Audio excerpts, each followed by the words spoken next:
Welcome to Master of the Game. I'm Juice. Today I'm going to be talking a little bit about the first draft of the OGL. I think it's to be entitled as 1.2. So we'll pull that up, the PDF here, we'll go over it. But before we do that, I want to quickly say I am not a lawyer. I did stay at a Holiday Inn Express last night. No, I'm just kidding, I didn't. But I'm not a lawyer, so I'm not going to do too much about that. However, if you want to see the legal breakdown, I would recommend checking out NerdImmersion's video from yesterday. He had his friend who was a lawyer on, and there was some interesting insight there about some things that are pretty standard in a lot of contracts, things that he said, you know, while others on the internet are freaking out about some of these things, some of it's not that big. And I'll try to, you know, as I see them in this, mention what he had said and paraphrase it. But again, not a lawyer. I will also look at the fan content policy because that is what is going to impact me the most moving forward with the channel and stuff. And I don't think there's anything in there that's changed or whatever. But yeah, I'm going to look at that as well, discuss why we're going to do some of the things with our channel that we're going to do and how this impacts that. So let me pull that up. First, we will look over at the PDF. Since most of you are here to check out the OGL in its entirety. You can also download this if you want. You can go and give their website the hits if you want. But plenty of people have also shared a direct link to it in some of like the D&D Facebook groups and stuff like that. So first, obviously, they've got their short little table of contents here.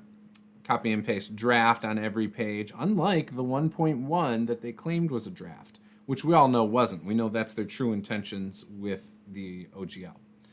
And I'll give you my opinion on what I think is going to happen as well in this video. But here we go. Introduction to System Reference Document 5.1. Many ways to create D&D content is available to you in many ways. The core D&D mechanics, which are located on pages 56 through 104, 254 through 260, and 358 through 359 of the SRD 5.1, but not the examples used on those pages, are licensed to you under the Creative Commons attribution. This means that Wizards is not placing any limitations at all on how you use that content. Obviously, they define what pages of the SRD you can use, things like that.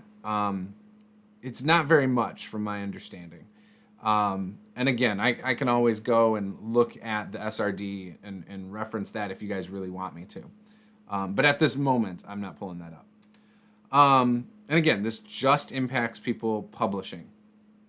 Our copyright rights and the other content included in this system reference document are licensed to you under the Open Gaming License 1.2.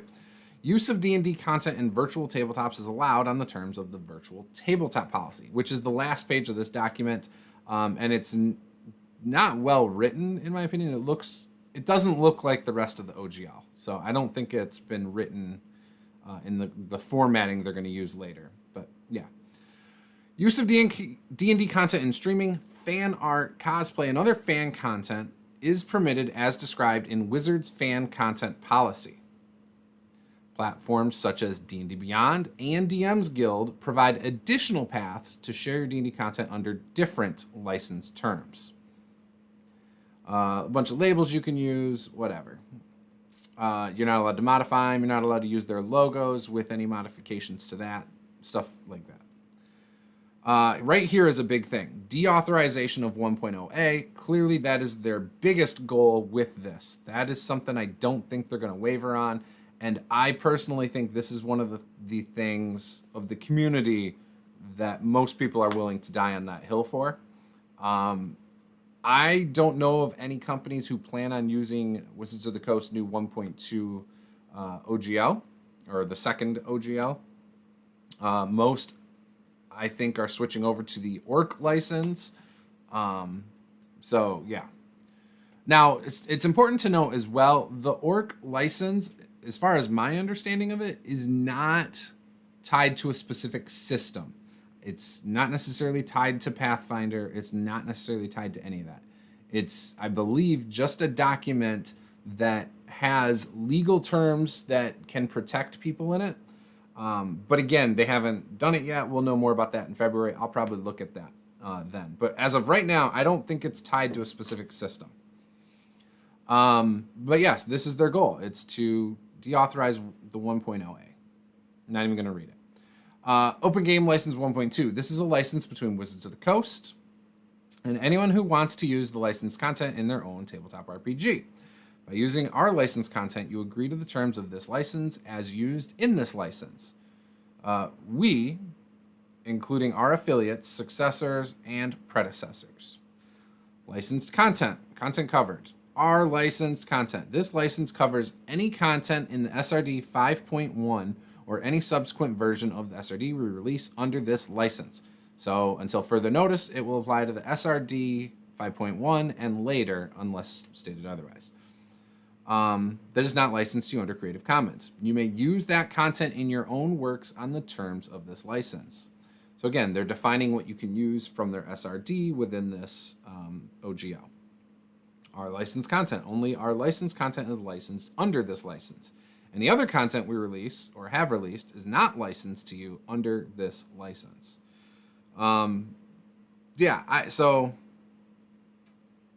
It's pretty self-explanatory, right?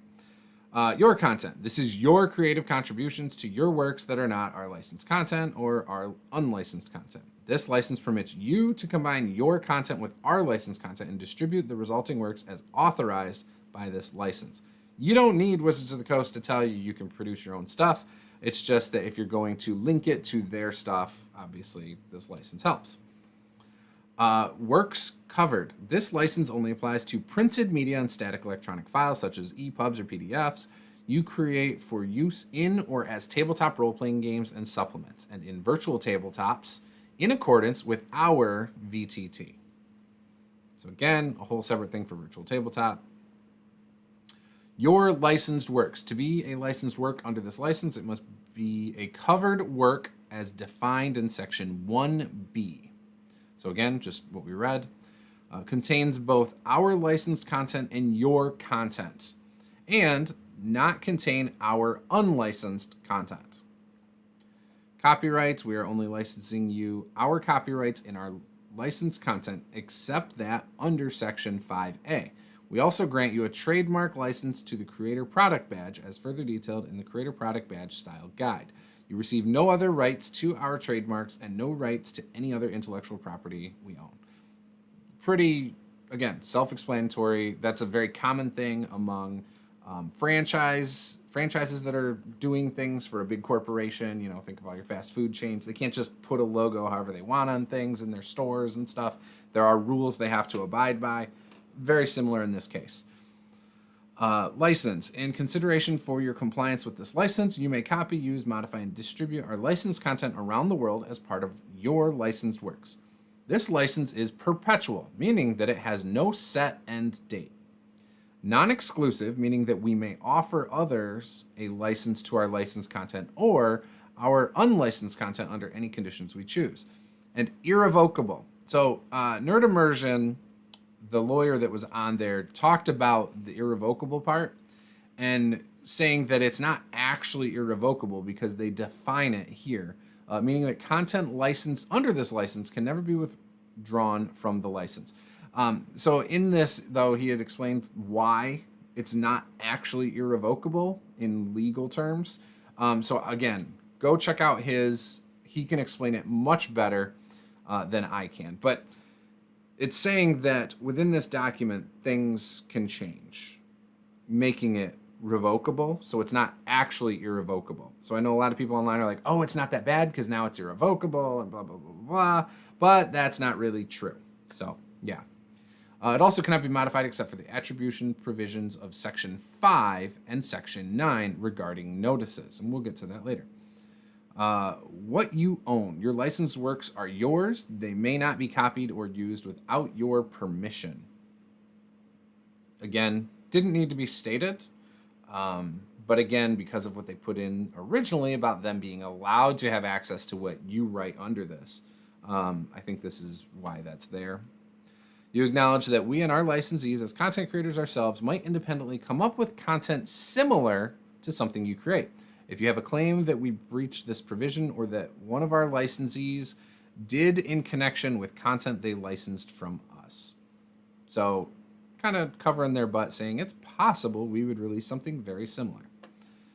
And that's true. I mean, you've got thousands upon thousands of people making content, so yeah.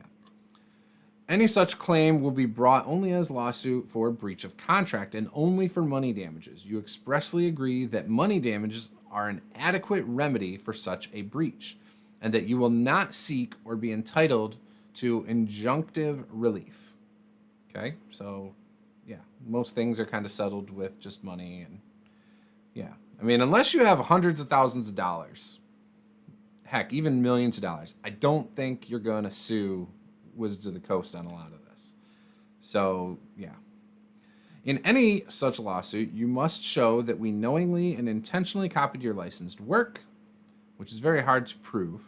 You would need access to things like their computers and their bookshelves and stuff like that, probably, or catch them slipping. Access and substantial similarity will not be enough to prove a breach of this Section 3. So again, just because you posted on the internet doesn't prove that they stole it, right? And substantial similarity is pretty common, but especially when it comes to like copyright law and stuff like that. So yeah. What we own our licensed content and reserve all rights not expressly granted in this license. Again, probably didn't need to be stated, but yeah. You control your content. You make your content available under any terms you choose, but you may not change the terms under which we make our licensed content available. So yeah, you can charge what you want for your stuff, but you're not allowed to change terms under which they make their licensed content available. Okay? You must clearly indicate that your licensed work contains our licensed content under this license, either by including the full text of this license in your licensed work or by applying the Creator Products badge in compliance with the then current style guidelines. Okay. You may permit the use of your content on any terms you want. However, if any license you offer to your licensed work is different from the terms of this license, you must include in the licensed work the attribution for our licensed content found in the preamble to the applicable SRD, and make clear that our licensed content included in your licensed work is made available on the terms of this license. Okay. Warranties and disclaimers. Represent warrant age of consent. That's to cover their butts because it's hard to go after minors, and minors can always change, as they become an adult. They can claim they were too young to agree, stuff like that.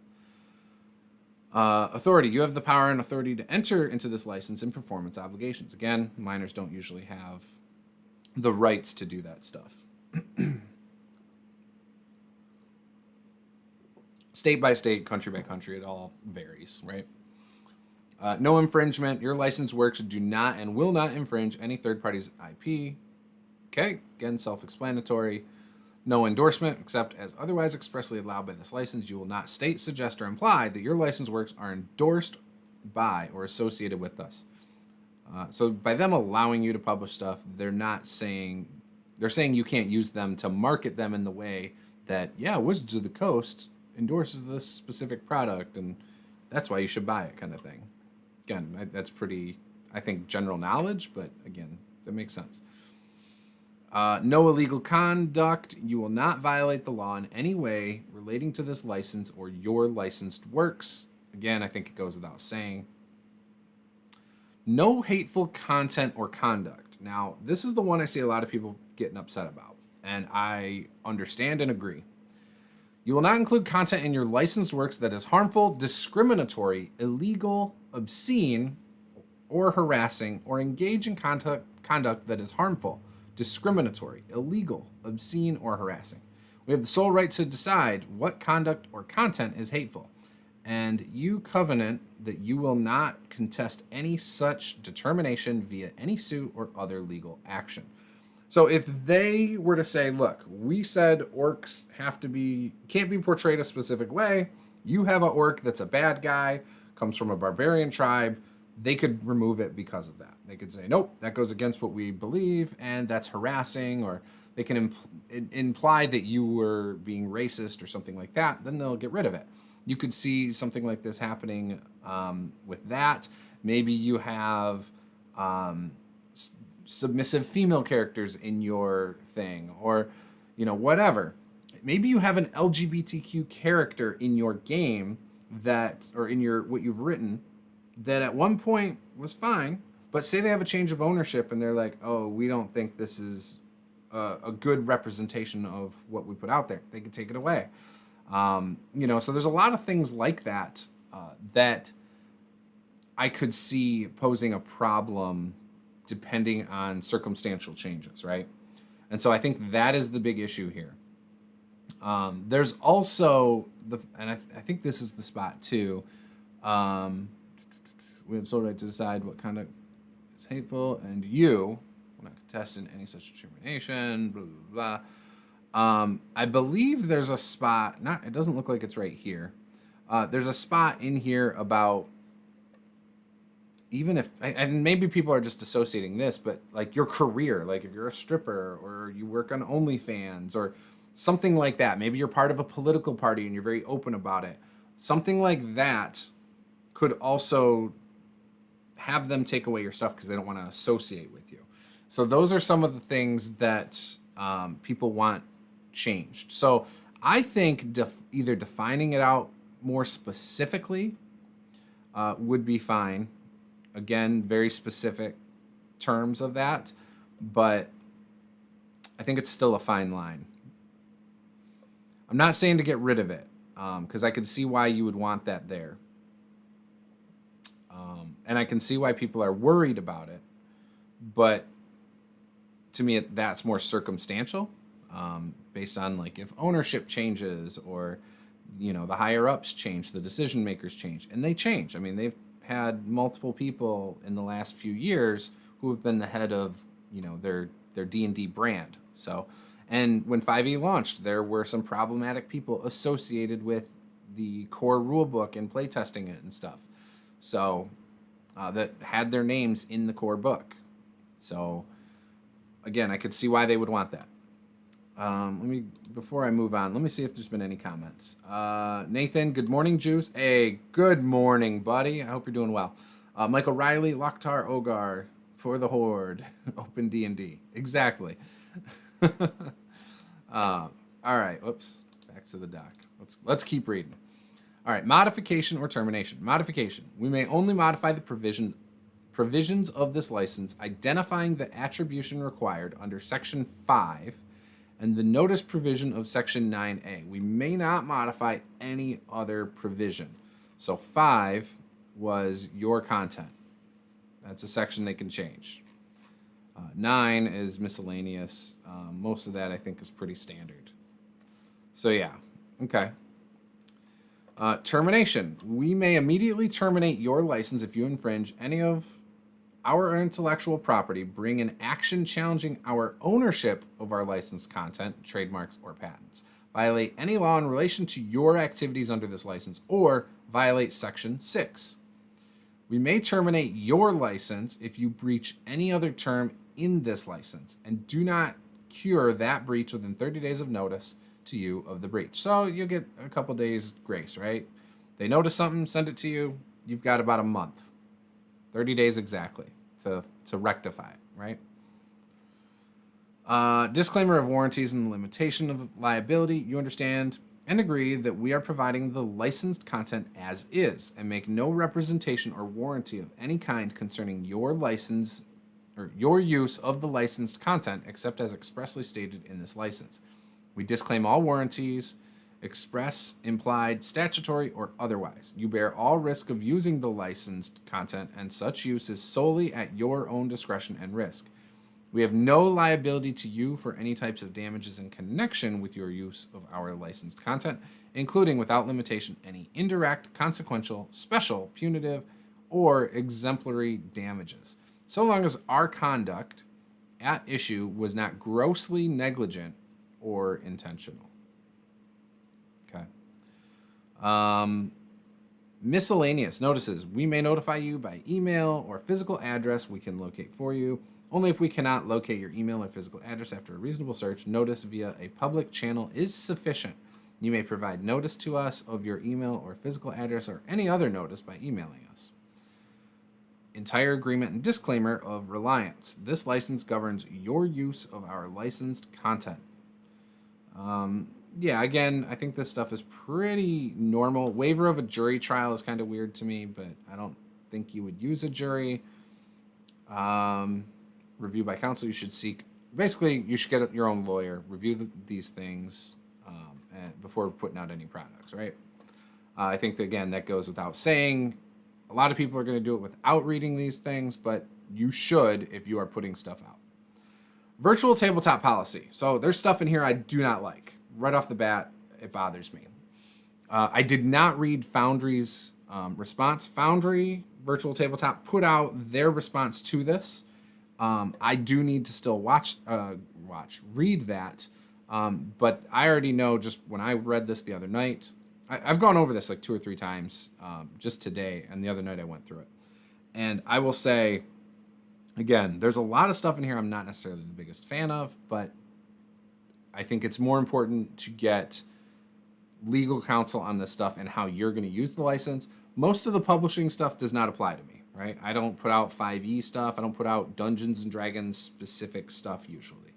I've personally created magic items, things like that in the past, giving away my monsters, stuff like that. But again, that's about as far as I've gone with it. And all of it's been completely customized. So, yeah. Wizards of the Coast LLC Virtual Tabletop Policy. As gamers and big fans of virtual tabletops, we are announcing this new virtual tabletop policy as part of the rollout of OGL 1.2. Why does Wizards need a virtual tabletop policy? We know, because you're going to create your own virtual tabletop in a year, right? Starting in 2024. Which, by the way, before I go further,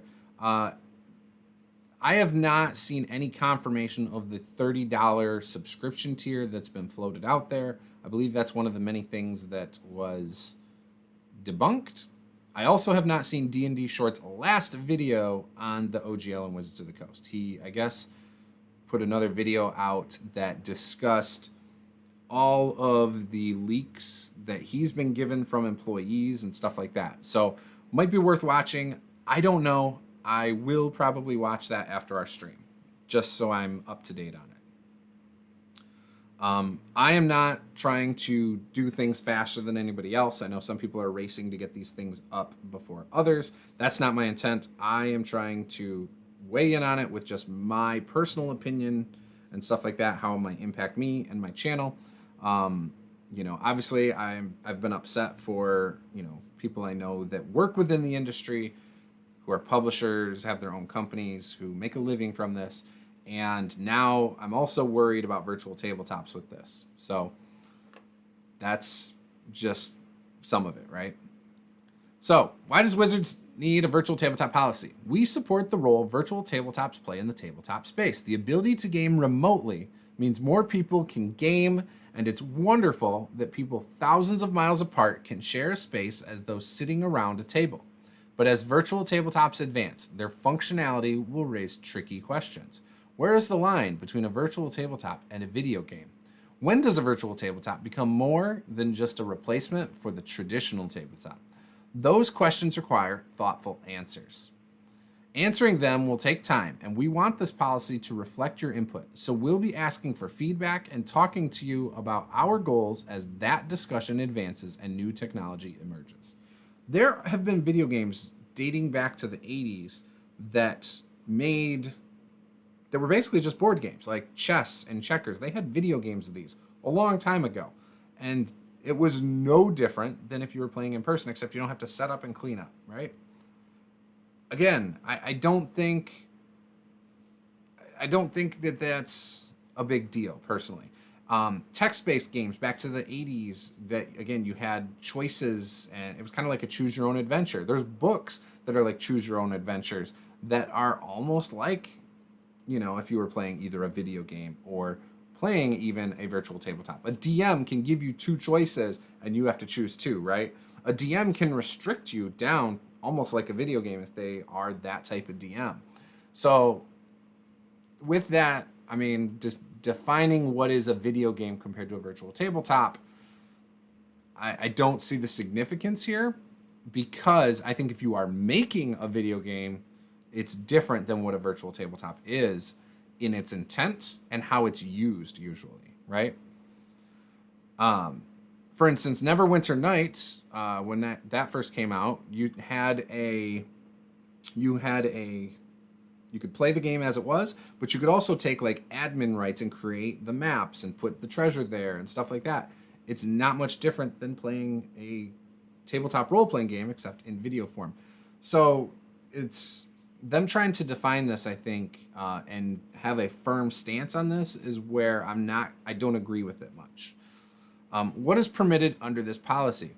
Using virtual tabletops to replicate the experience of sitting around the table playing D&D with your friends. Great. So displaying static SRD content is just fine because it's just like looking in a source book. You can put the text of Magic Missile up in your virtual tabletop and use it to calculate and apply damage to your target. And automating Magic Missile's damage to replace manually rolling and calculating is also fine. The virtual tabletop can apply Magic Missile's 1d4 plus 1 damage automatically to your target's hit points. You do not have to manually calculate and track the damage. What isn't permitted are features that don't replicate your dining room table storytelling. If you replace your imagination with an animation of the Magic Missile streaking across the board to strike your target, or your virtual tabletop integrates our content into an NFT that's not the tabletop experience, that's more like a video game. This is what I'm talking about. So I don't see any issue with having a quick animation when you click a spell. I don't think that should be an issue. I don't think that should be in here. They're limiting what their competitors can do, I feel like, so they can later do these things and make theirs more flashy than the competitors. And I don't think that's an issue. I don't see that as a problem. Heck, D&D Beyond animates rolling dice. So would that count as the animation? Or is that okay because it replicates what you can do at your table? They have dice that do things on D&D Beyond that is not something you'll ever see at your table. like dice getting sucked into black holes and stuff like that. And like really cool stuff over there. I just think this is trying to limit advancements in technology pertaining to the space, and I think it's bad for virtual tabletops as a whole. So I do not like that. I don't use a ton of virtual tabletops. My computer can't handle it anyway, so I don't like to use them, but that bothers me a lot. So not a fan of that one. All right. Oops. Let's get back to the PDF. May I make my own virtual tabletop owlbear token look like the one from the Monster Manual? No. We've never licensed visual depictions of our content under the OGL. Just the text of the SRD. That hasn't changed. You can create a creature called an owlbear with the stat block from the SRD. You cannot copy any of our owlbear depictions, but if you've drawn your own unique owlbear or someone else did, you can use it. Okay? I mean, I think that's pretty standard. That doesn't mean people haven't like used the art from D&D for their tabletops, their virtual tabletops, or their real tabletops. People make pawns. I've seen how-to tutorials on how to make your own pawns for your games at your at home. I knew a guy who had washers. He used to make a bunch of copies of artwork, glue them to the washers. One side he'd read out, and that meant that it was bloodied in previous editions. And then the other side was just the regular picture of it. And he put a number on it to denote which one you were attacking. It was brilliant. Loved it. What about OGL 1.0a? Does this policy apply to that? Yes, you can upload your already licensed content to a virtual tabletop. I own or operate a virtual tabletop. How does this affect me? If you are a virtual tabletop owner or operator who supports OGL products on your platform, you have the same obligations for virtual tabletop content that any other website owner or operator has for copyrighted content under the DMCA. So I believe this means they're going to have to police what everybody pulls into the virtual tabletops. So if you have a person on, say, Roll20 who's using Owlbear art, for example, Roll20 has to find a way to remove that Owlbear art, right? That's my understanding of it. I believe there's actual Wizards of the Coast material you can buy on like Roll20 and stuff like that had official art from the books though. So I don't know how that works, but yeah. And I'm that would be fine, obviously, because you bought it technically from Wizards of the Coast in that instance. You say this is a conversation. Does that mean this policy can change? Yes, we need your feedback as the tabletop space evolves. The potential of virtual tabletops is tremendous and exciting. Oh, excuse me. And we don't want to harm their development. But you are, and you sort of do, because you want yours to be better. Again, that's my take on that. Now, there is fan content stuff. So I'm going to jump to that. Before I do, though, it's clear. So they didn't add any clauses about royalties and things like that. I don't know if that's something they're planning on slipping back in there, but I think it would be smart of them to put in there that they will not go after royalties just for you using an OGL. I don't think that's a thing that people were okay with. I do think that's one of the things that they are going to make sure stays in the OGL when they officially release it. Will it be 25% still? Will it still be 750,000? I don't know. Also, before it had in it that they could change the terms at any time. This doesn't have that in there. And before you had 30 days where they, of notice basically. So I don't know again if that's going to matter. Now, 1.0A, there's the question I've seen come up for publishers is, well, what if they run out of their print run using 1.0A and they do another print run, and can they still sell stuff under that 1.0A, or do they need to update to the 1.2 in all those books at that time? I've seen that questioned. Again, I don't know how that's going to apply.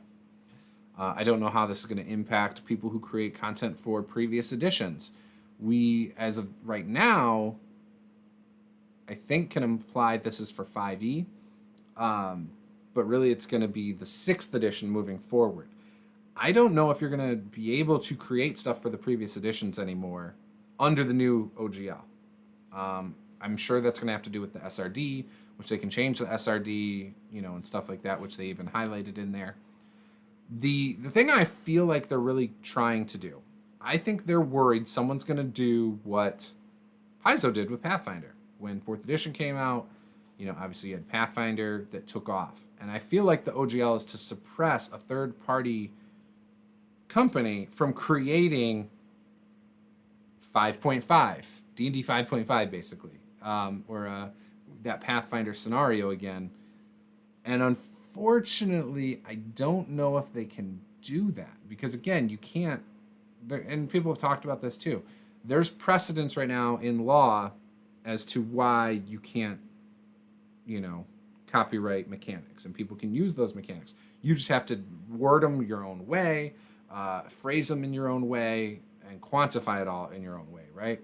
But that's why there's board games out there that are blatant ripoffs of other more popular games. So if you guys have a Five Below near you, you can go and look. They've got all sorts of games there.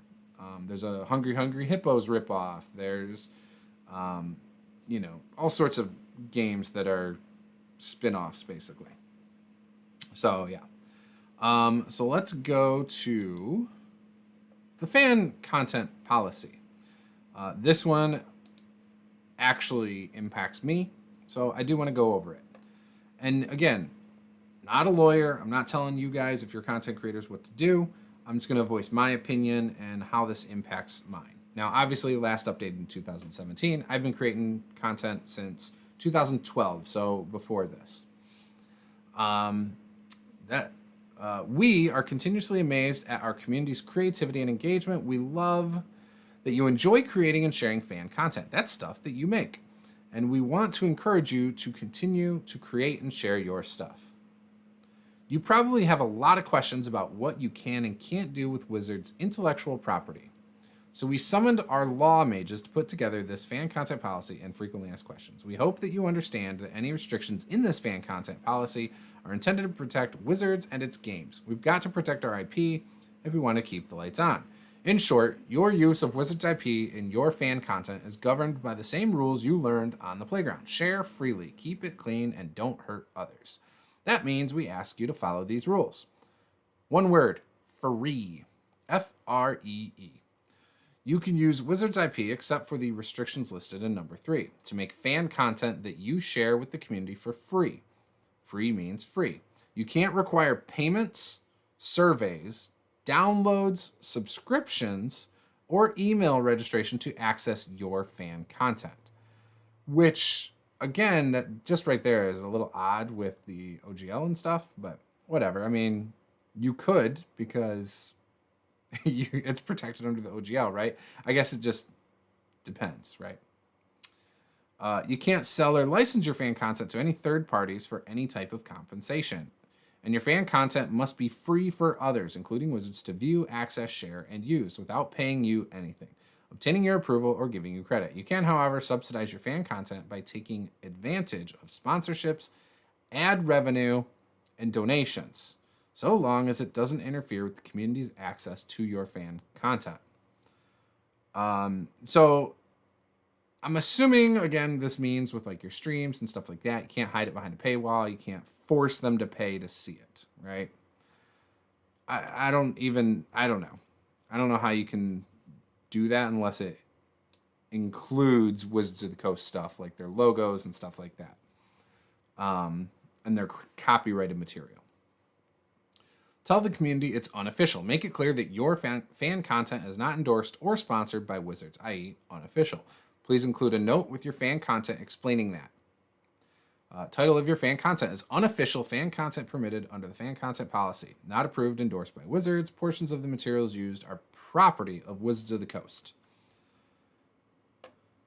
Don't hurt others. Please respect other people's IP. If you don't have the rights to use another person's stuff in your fan content, don't. If we learn that your fan content also includes other people's IP without their permission, we may ask you to take it down. So that would be an example of, like, for a while there were some companies that weren't letting you stream their IPs. I know some people had to take down certain streams because of it. They weren't using D&D, but they were using other stuff, and they had to take it down. So I think Star Trek did this at one point with even their own game. Since then, that's been fixed. But yeah. Don't hurt Wizards. We ask that you refrain from doing any of the following. Don't use Wizards logos and trademarks. We included a list of our most frequently asked about trademarks in the FAQ. Don't mess with the legal notices in our stuff. If the Wizards IP you are incorporating into your fan content already has copyright notices, logos, trademarks, or other notices existing within it, don't remove them. Don't use Wizards IP in other games.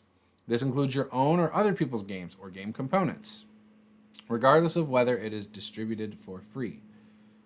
So, yeah, makes sense. Don't use Wizards video or music in your fan content. Now, again, this does not apply to fair use laws. Like, if you're reporting on something, you can use stuff, right? Pay attention to what the laws state. Again, talk to your attorney, talk to people more knowledgeable about this than me, right? We know our video trailers are awesome, but use of our videos and music are governed by contracts with third parties. Please don't use any of our video or music content unless you're embedding a video from an authorized third party's website, Twitch or YouTube. No bad stuff. We have the right to stop or restrict your use of Wizards IP at any time for any reason or no reason, including when we think your use is inappropriate, offensive, damaging, or disparaging, and we'll make that call in our sole discretion. If this happens, you must immediately take down your fan content or face the Demogorgon. Yeah, the big bad is back from being on loan. Practice safe sponsorship. We understand that great fan content can sometimes require special equipment, videos, podcasts, prop, fabrication. We are okay with you using third-party sponsors to subsidize costs if you follow a few rules. Don't use a sponsor that would be harmful to Wizards. Please don't promote our competitors or endorse inappropriate or offensive sponsors. So I had posted that I'm going to probably finish out the couple D&D campaigns I have using, we have Tyranny of Dragons and Descent into Avernus that we stream. I'm going to finish those out with 5e. However, my understanding right here is that I am unable to promote any of the other game systems that I plan on using in the beginning or at any point of these streams because I'm creating fan content that is D&D 5e. So, again, that would also imply I couldn't have a sponsor of a D&D stream that's a different game or a game system, right? Because that's harmful to them. It could take sales away and things like that. So, yeah, because someone had said, oh, you should just promote the game systems you're going to switch to and things like that. And by this, I don't believe I can do that. So I won't be doing that. Just going to finish it out with D&D and move on. Now, I've already switched my patrons game. It's no longer going to be D&D. We are, right now, in between using a couple different things. There's a chance of, by mid-March, if I have a playtest of either Cool Name RPG or Black Flag, we might use those. Otherwise, I'm working on my own homebrew type of system that I might use, or we might use Pathfinder 2nd Edition. So those are kind of the four options there for that game. And I've been talking about that with my patrons, and they seem on board with pretty much any of those. So that's a good thing. All right, make it clear, verbally or visually, that they are acting as a sponsor only. Okay? Keep any shout-outs, mentions, and credits to a reasonable length, and do not associate Wizards with your sponsor in any way. Makes sense there. But the thing that's weird is them telling me to keep shout-outs, mentions, and credits to a reasonable length, I don't like. How I choose to do my content is up to me. First of all, they're not watching my content anyway, so it's probably not a huge issue. But if I choose to spend 30 minutes doing shout-outs to various people in the community or whatever, that should be a non-issue to them. Again, as long as I'm not harmful to their IP and stuff, right? Follow the law of the land. It's your fan content, so you are solely responsible for ensuring that your creations don't violate the laws of your region, country, plane, or dimension. In addition to this policy, your use of any Wizards IP must also comply with the Wizards' terms of use and code of conduct. Together, the Wizards' terms. If there's a conflict between anything in this policy and the Wizards' terms win. Those agreements include important legal terms such as limitations of liability, indemnification, and dispute resolution. So please review them carefully. One last thing, please don't pull us into any legal battles. Our lawyers are busy enough. If Wizards of the Coast, our partners, affiliates, or employees get hit with any legal claims, fees, or expenses related to your fan content, you're responsible for paying all of our costs, including attorney's fees and any resulting judgment or settlement. Yeah, well, most people in the community can't afford your legal fees, so I guess your attorneys don't mind working for free. Frequently asked questions. What kind of stuff does fan content cover? Pretty much anything you create based on or incorporating our IP. Fan content includes fan art, videos, podcasts, blogs, websites, streaming content, tattoos, altars to your cleric's deity, etc. You got to throw in that little funny ha-ha spot, right? The key is that it is your creation. It should go without saying, but fan content does not include the verbatim copying and reposting of Wizards IP. Freely distributing D&D rules, content, or books, creating counterfeit, proxy, Magic the Gathering cards, etc., regardless of whether that content is distributed for free. So even if, for example, they put on Unearthed Arcana, you are not allowed to share the PDF elsewhere. They want you directing people to their site, for example, to do that. So you are not allowed to even distribute free content by your own means. And I know some people have done that in the past. So So what exactly is Wizards IP? Wizards IP includes cards, creatures, books, games, gameplay, pictures, stories, logos, animations, artwork, plots, locations, histories, characters, graphics, files, text, and other materials published by Wizards of the Coast. Can I use all of Wizards IP? Unfortunately, no. You cannot incorporate Wizards patents, game mechanics, unless your fan content is created under the D&D OGL, logos, or trademarks into your fan content without our prior written permission. And then below is a list of Wizards most frequently asked about trademarks and logos that you may not include in your fan content. So then they got that. Please note, if a trademark or logo does not appear on the list above, this doesn't mean Wizards waives any rights that Wizards has established in any of its products, features, service names, or logos. Can I create a fan page about your games and use Wizards art? Yes, we love it. Just follow the policies outlined above. If I'm using art on my fan page that includes one of the above trademarks and logos, should I remove it? No. If the Wizards IP you are incorporating into your fan art content already has logos or trademarks existing within it, don't remove them. So the issue with this is if you are violating stuff, then you should remove it. Do not leave it there. Like, remove it. You know? Like, I don't understand. Like, that's kind of a contradiction. I don't think this is a good question and answer, to be honest. And if you have a question about it, you should remove it and protect your ass. You can use those in your fan content as long as they aren't changed in any way. So what they're saying is, like, you can't go into Photoshop and alter the colors of their logos. You can't emboss it. You can't, do anything like that. Gradient overlays, you can't alter their logos. Does fan content, and that's, honestly, this is pretty standard in a lot of companies with their logos and stuff. You're not allowed to alter them. Does fan content include web videos and live streams? Yes, we love it. Just follow the policies outlined above. My fan content is free to access, but may I take donations or derive ad revenue?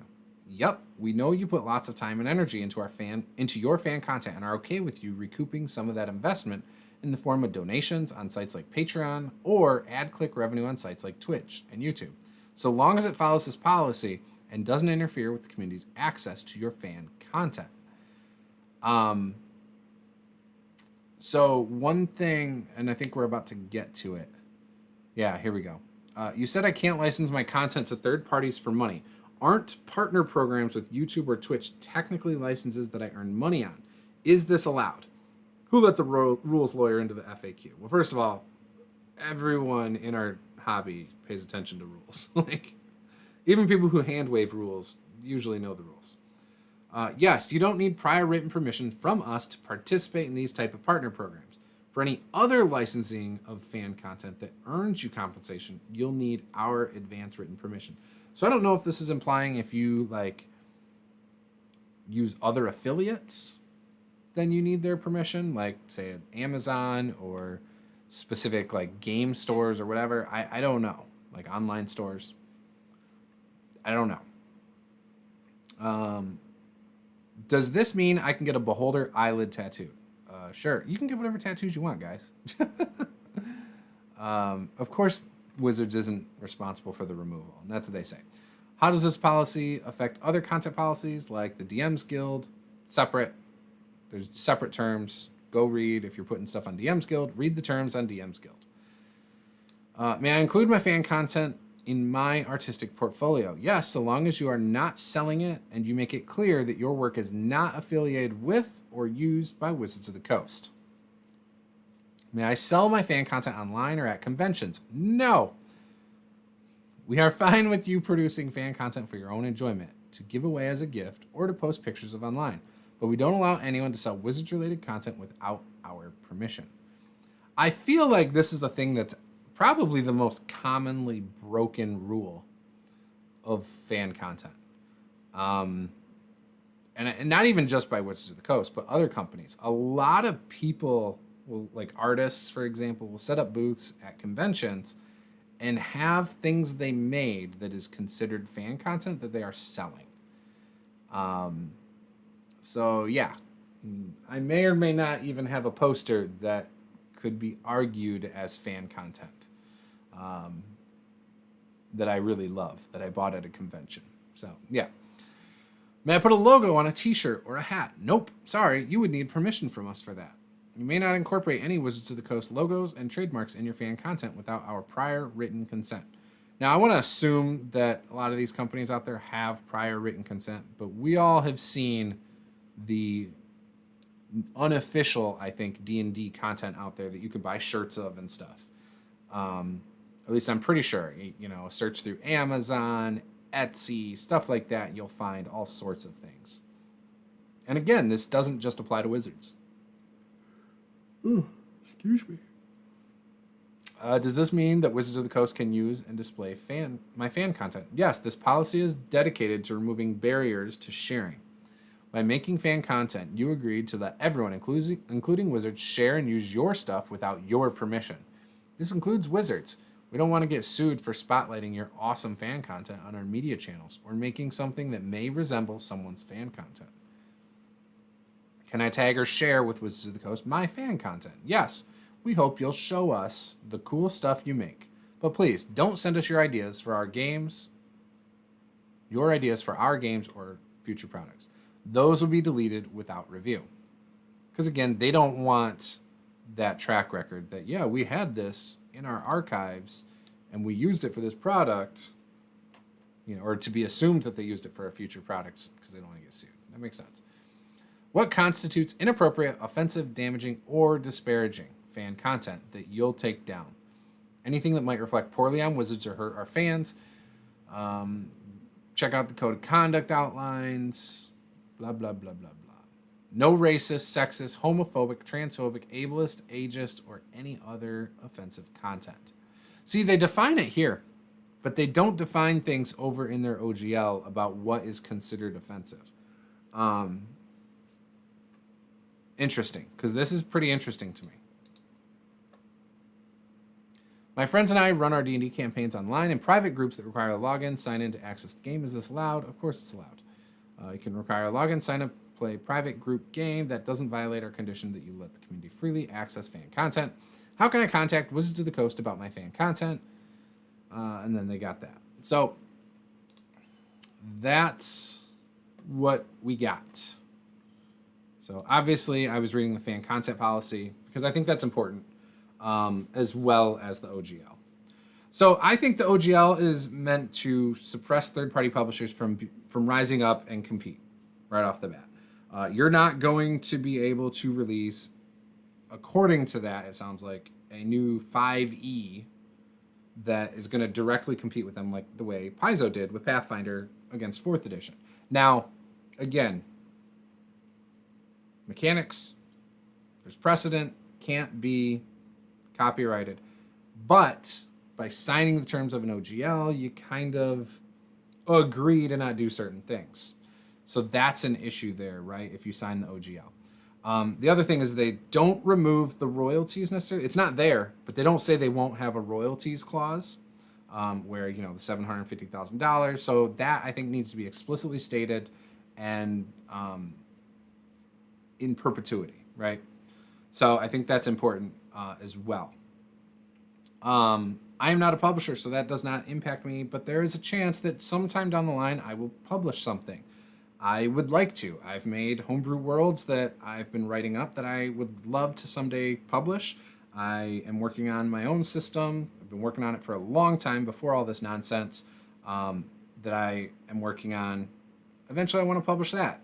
You know, am I going to use the OGL? No. I would never use the OGL moving forward. I don't know of a lot of companies that are going to use this new OGL at this time. I think most are jumping to the ORC license by Paizo, and I'm very curious to see what happens there. Now, when I read the fan content policy, again, there's things there that can change. They haven't updated it in a few years, but because they've changed the OGL, I'm a little worried about fan content stuff. So I am moving away from D&D this year, stream games of D&D. I don't even care if it's an older edition. I will not stream it. I will not stream any of that because I do not want future terms to change and mess me up. I don't also want to magnify, or not magnify. I don't want to do anything that's seen as promoting Wizards of the Coast moving forward with that. I am concerned about a few people right now moving forward. I am very concerned about game stores. I know right now people are talking about boycotting. And I think game stores get a lot of revenue from Magic the Gathering. Most game stores I know of get most of their income from Magic the Gathering and D&D, right? D&D has been very good for game stores in the last few years. I haven't seen a lot of game stores closing down the way they were before 5e. So I'm really worried about game stores. If we do boycott D&D and one D&D doesn't take off, what does that mean for game stores? Okay. Now, it's not our responsibility to worry about game stores.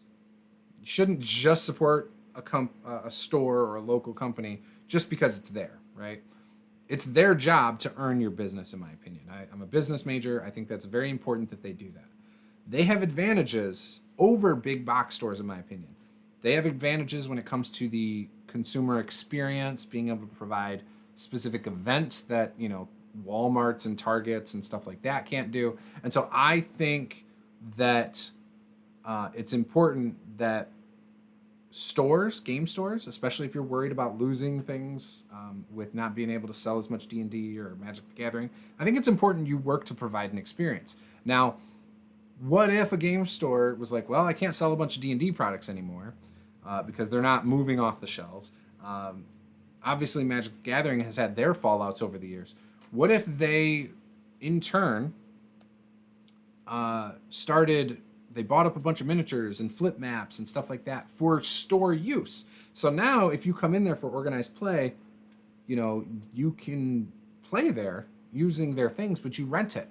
So they rent out tables and stuff like that. Now I know of a store that's done that for a few years and it was frowned upon before, but I don't think they gave you a lot of access to things. A lot of that money went back to the DMs who were organizing the groups in store credit, which I thought was a great idea. But yeah, that's an example of providing an experience. So I think game stores can make up for some of this stuff with that. Now, my local store is a comic book store. They have sports memorabilia. They have a lot of board games, but it's a very small place. It's a little bit bigger than my game room that I'm in right now, is about the size of my local game store here. And there's another one that's much bigger that has all sorts of other stuff. But this smaller one can't provide a gaming space. There's no table to sit at or anything like that. So I don't know how they're going to, react to this. If they're just going to diminish how much they carry of D&D, I don't know. And maybe I'll talk to the store owner and maybe I'll get him on the channel to discuss if he's concerned at all about this. I don't know how much of his revenue or anything like that comes from D&D, but they have a section for D&D that's pretty significant. Miniatures, some third-party products, stuff like that. I'm also obviously worried about third-party products. Right now, I see a lot of people are like, okay, we're going to release stuff for Kobold Press's new system. And I think some people have jumped onto other things, like Monty Cook Games has his own license for his system. I think people have talked about doing things with Pathfinder moving forward. And I believe they have their own, what you can create and sell as a third-party thing. But I don't know about Pathfinder 2nd Edition, what they have and what you can do with that. So again, I'm very concerned about that because it's going to be harder. You're talking about a fraction of what D&D 5e was, for example, and now third-party publishers are going to be split up where they go for other games and put out stuff there. So again, I'm worried about them. Content creators, I know right now the OGL topic is very hot. Some people are doing multiple videos a day, which is a lot. I don't know. I don't know how they can talk about it that much. I know a lot of them have bigger fan bases and stuff, and so their chat's a little bit more lively. But they're milking it, in my opinion. That's why I'm not racing. I'm not racing to put out OGL videos. I think it's my responsibility to my community to talk about it, though, and give my opinions. And that's why I'm like once a week right now is fine. I probably won't do another one of these until the next OGL's out. Nathan says, these answers are so weird. Contradictions everywhere. That's what I'm saying. There is a lot of contradictions inside their documents. At least the way I see it and my interpretations of it, like what you can and can't use, and like don't remove their artwork from your fan art, but at the same time, if you violate it, you should, or you're putting yourself out there and at risk, right? DM Sammy says, greetings from beyond the wall. Good morning, Sammy. I hope you're doing well. I know it's probably not morning over there, but hope you're doing well, buddy. So yeah, that's my thoughts on that. Now, I was thinking about this too. Like, the whole idea of all this is to appease shareholders, right? It's to get more money for their shareholders, but it's a very short-sighted view on it. And you see this with a lot of companies that are publicly traded. They have very short-term solutions. It does not seem like this is great for the long term. It eliminates competition, which I can see why they would view that as good long term. It kind of creates a monopoly, but ultimately, this is not good for the community. It's not good for the industry. Again, you're probably going to hurt game stores in the short term. I wouldn't be surprised if by the end of this year, if Wizards of the Coast and D&D products are not moving like they were last year due to this OGL stuff, I would wager that a lot of game stores are going to close this year. And that is worrisome for me. As a small kid, I got into a very obscure RPG, Palladium Books, Heroes Unlimited, back in 97. And I went to a writer's hobby shop that had other things there. Now, I didn't play any other games, but I remember being 12 years old and looking at these different games and being intrigued. And I think a lot of people, especially if they aren't familiar with things outside of D&D, they're not going to just discover randomly these other games. People go online and they search for D&D far more than they look for TTRPG or, things like that. So I actually think other game systems, at least the core books and stuff, are going to hurt by D&D being weakened if it gets weakened. And that's a concern for me. So I want to see this industry thrive. When I started my channel in 2012, I talked about other games. I've talked about Pathfinder, Palladium Books, Fantasy Age, like all sorts of games. Like that was my focus, and I didn't really start doing D&D stuff until a couple years in. I would talk about games we were playing, and there wasn't a D&D game we were playing, but I didn't really latch on to talking about D&D specifically, not even during the playtest. I didn't talk about the next playtest, and I was playing it. But I started talking about D&D specifically with the launch of 5th edition. So yeah. Cameron says, there's one store left where I live. I think my friends and I should start using specifically from that store. Yeah, if you have a good game store, help them out. I mean, obviously we live in 2023. You can get everything online. You can get better deals online a lot of the case. But if your store provides great customer service, remember in my opinion, the purpose of the actual store and why we should support local game stores is because they have things that you wouldn't normally see. So you might be put onto a new game then, and stuff like that. But it is their job to make you want to support that store. So if you're looking for that customer experience and they're providing it, then support them in any way you can. Talk to them. Like, just ask them, like, hey, are you guys, is the D&D OGL stuff impacting you guys in sales, or is everything normal? People still buying Magic and D&D like they were 2 months ago. Obviously, 2 months ago was the Christmas rush, but you know what I'm saying. Nathan says, all of our stores are pretty much strictly Magic the Gathering. See, that's my point. Like, so if a store only carries the popular stuff, and they're not providing an experience, they just have some empty tables, that might not be enough of an experience for you. And I would say you don't necessarily have to support it in that case. Again, they need to adapt. And I want to see the industry thrive. And I do think people should support their stores. I do. Especially if you want to keep it around. You can't complain that something's out of business that you didn't support, that you didn't go to, right?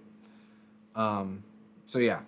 So some of the things, though, that I think Wizards of the Coast should have done rather than worry about all this nonsense If they're worried about money and profits and stuff like that, which I know they are, I think there's a couple things they should have done. I actually think they should have had a creative team for each setting, whether it is Dark Sun or whatever. Now, I know Dark Sun, people say it can be problematic. I do truly feel that anything can be rewritten to remove problematic things and not lose the feel or tone of the actual game, right? Or the setting. So setting teams for Ravenloft and all these things. And these setting teams could release all sorts of stuff. They could release setting specific things, rules, player options within that setting, could be monster books for that setting. And I actually think that would have been a great way for people to then focus. Like, oh, Dragonlance. Imagine if we had Dragonlance 2 or 3 years ago being worked on and specifically by a team that knows that setting, right? And that kind of gets me into the next part. Pay for the people who know these settings. Margaret Weiss, I bet she would take a payday to come work on Dragonlance and be head of that team or part of the creative on that. I'm sure Ed Greenwood would love to come back and work on some Forgotten Realms stuff. I'm sure R.A. Salvatore would love to come and work on, some Underdark stuff or whatever, for Forgotten Realms. So I think those would have been, right there alone, probably would have increased sales, would have generated a lot of money. And part of these setting teams might not just be books. Maybe there's a video game being worked on for a specific setting, and they can also consult on that and work with that team. So I think that would be huge. The other thing that Wizards, I think, could have done is make sure they have a better in-store play experience.